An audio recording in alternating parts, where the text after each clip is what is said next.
Hello students. Today our topic is how microorganisms are beneficial and harmful for us. Let's start. Not all microbes are spoiled and not all caused by disease. Many microorganisms are beneficial for us. They are beneficial in many ways. They are used in the cleaning of the environment. They are used to increase soil fertility. Commercial use of microorganisms, students, they are used for large scale production of alcohol, wine and acetic acid. Acetic acid, also known as vinegar, and large scale production of antibiotics. Antibiotics are the medicines which are produced from bacteria and fungi and are used to kill or stop the growth of the disease causing microorganism. Some of commonly known antibiotics like this streptomycin, tetracycline and erythromycin. These are also used in food industry. They are used in the preparation of curd, bread, cheese and cake. Dear student, you may have seen your mother adding a little curd to the warm milk which freezes the curd. There are many microorganisms found in curd, in which lactobacillus is bacterial head which converts milk into the curd. Now vaccine. Vaccines are made on a large scale from microorganisms to protect human and other animals from several diseases, due to which many diseases can be prevented by vaccine. For example, tuberculosis, cholera, hepatitis, smallpox. Edward Jenner discovered the smallpox vaccine in 1798 for smallpox.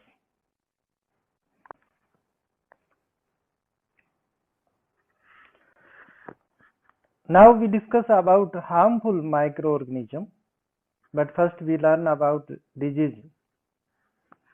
Now move on, let us understand the disease.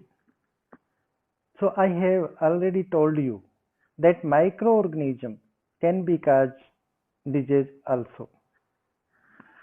Let's understand classification of disease. First, non-communicable disease and second, communicable disease. Non-communicable disease do not spread from one person to another person. For example, asthma, heart attack. And second, communicable disease spread from one person to another person, like tuberculosis, cholera. Now, talking about disease, let's understand two different types of disease way of spreading disease. One, from infected person through air, water, food and physical contact. For example, common cold. Second, through insect and animals. For example, malaria, rabies. Dear student, now disease causing microorganism.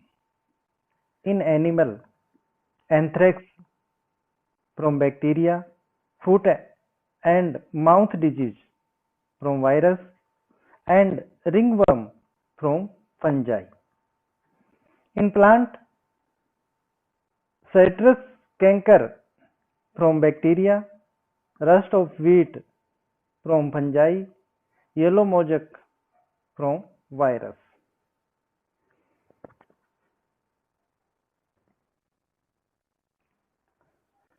Now discuss about food preservation. The method of protecting food from spoilage by microorganisms is called food preservation. Method of food preservation. First, by salting and sugar. Student, fruit and vegetables are commonly preserved by using salt or sugar. Sugar and salt remove water from the cells, thereby preventing growth of microorganisms. Second, by oil, vinegar and spices. Oil, vinegar and spices are also used as preservation. These preservation do not allow the growth of microorganisms. Third, by heating. Heating kills germs. Milk at home is prevented from spoilage by boiling. Fourth, by sun drying. Drying in the sun reduces the moisture content of food materials. Removal of water from food material like vegetables and fruits called dehydration. And fifth, by pasteurization. Milk preserved by this method. First, the milk is heated to about 70 degrees Celsius for 15 to 30 seconds to kill bacteria.